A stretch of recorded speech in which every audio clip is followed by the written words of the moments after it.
Well, ladies and gentlemen, it is Tuesday morning, which means it is time to visit with our buddy Ron, the car guy, and teach you something about your car that you might not have known before. And that's the reason he is with us each and every week. How you doing, Ron? I'm good. A little down on power. It's kind of hard to start the week out on a Tuesday. Yeah, well, you get going again. Got to shift gears here a little bit. That's right. Dragging that weight along with me. Well, you saw a TV special that you wanted to make a comment on and kind of inform our viewers this morning. And especially kind of with what's been going on in the country and even in northeastern Iowa. There was not long ago there was a news story on TV, and it had to do with the accuracy of Carfax reports. The one with that little fox that jumps on TV. The Carfax, exactly. And it had to do with those reports on pre-owned cars. And Carfax is a service that most dealerships have, and you can just ask for a Carfax report.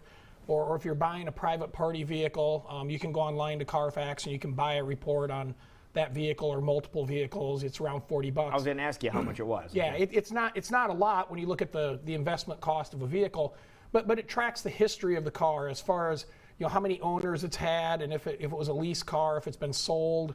How can it do that? Well, they search Department of Motor Vehicle records. Okay. The company does, and then it also tracks one of the things that I've used it for in looking at pre-owned cars is it will also track if the car's ever been in an accident or had an accident payout, or in some cases even totaled or gone to a salvage title and been repaired and brought back. So dealers... It'll track it that far. Correct. It'll even, depending if a shop participates, it'll look at maintenance history. So it's a great report. I mean, there's a lot of good stuff in there. And part of what the news story dealt with is on some of the cars, they missed an accident. And so the dealers rely on this, and as do the consumers. They rely on it to see, if the car's been in an accident or has a clean title. And there's some cars that Carfax had missed that on. And there's another service out there called AutoCheck, which does a similar thing. Okay. And it had caught it on some cars, and then it was also vice versa. There were some cars that AutoCheck missed an accident on that might have been on Carfax.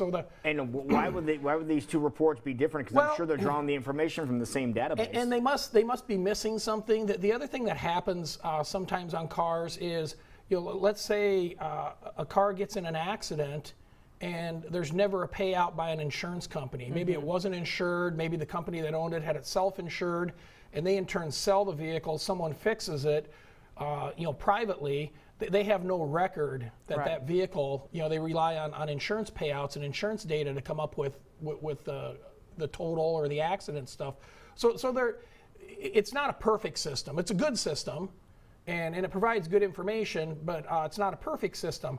And what I found really interesting, and I've suggested this to people my whole car guy life, is Carfax said, in addition to our report, you should have a disinterested third party inspect the vehicle. And in other words, your own mechanic. Exactly, not because the dealership's going to go through and look the car over. Right. I'm not saying they're dishonest, but they might not look it over as good as your own mechanic or somebody outside of there. So it's a really, really good idea to get the Carfax report, have a mechanic that love and trust, inspect the vehicle thoroughly, not just like a 28-point inspection when you get your oil change, but do an in-depth inspection on this vehicle and kind of compare notes. I remember it was a few years ago after Hurricane Sandy went through the Northeast. Sure. And this is kind of what brought this to top of mind for me is I had seen the Carfax commercial on TV, and we just had the Hermine blow up through the coast doing flooding. And even in northeastern Iowa, up around Decorah and Spillville and stuff just a couple weeks ago, they had some horrendous flooding up there. And then we had Louisiana again. Exactly. But after Hurricane Sandy, it was several months after that. But there was two cars that I recall that were brought into our shop, and the people were buying a pre-purchase inspection on it. And both cars were clean. They looked good. Their Carfax reports were clean.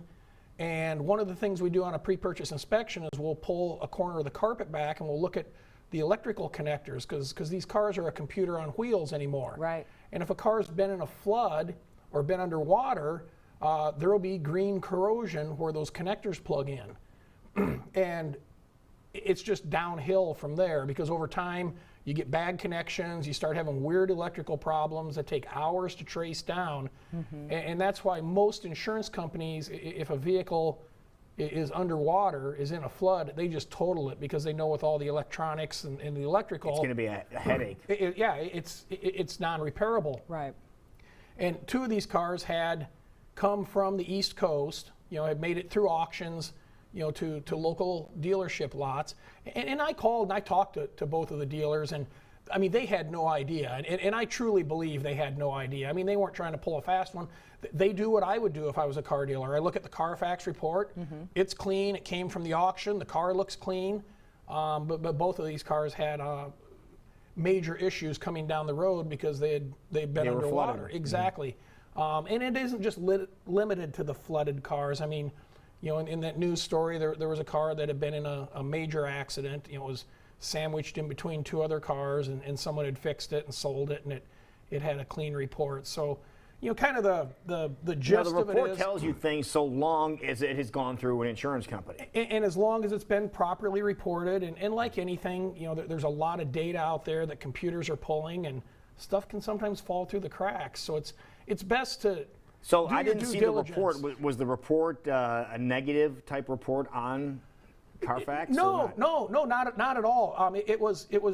I mean, they talked to the dealers that had sold these cars, and the dealers were oblivious. I mean, because they're like, well, we rely on the Carfax report. We talked to Carfax, and they said, well, under certain circumstances, we're not going to be able to pick up that that information. And that's why Carfax said, and I thought it was really stand up, they said, don't just rely on our report. Right. Also, get an inspection by somebody that you It's a you tool to trust. use, but we're saying use the tools of Westside Auto Pros as well. It's a great tool. Westside Auto Pros or whoever you trust as a mechanic. I mean, but yeah, So absolutely. you say find somebody that you know, love, and trust, or at least in your case, know and trust. Exactly. Yeah, I know I'm not loved. And in case, let's say somebody is out getting or looking at a vehicle right now, if they want to get one of these pre-sale inspections, how much would something like that run? You're going to spend around $100. I mean, Okay. to get it looked at. $100 peace of mind. Exactly. I mean, people are willing to spend $40 on a Carfax. You might as well spend $100 and get it checked out, because it's a major purchase. There you Okay. go. All right, there's the Westside Auto Pro address. Google it, and you'll be able to just use your GPS and find them. Or again, a number in your phone that people can put in case they have a problem would be? Is 515-309-1911. That's a 24/7 number. Perfect. Good.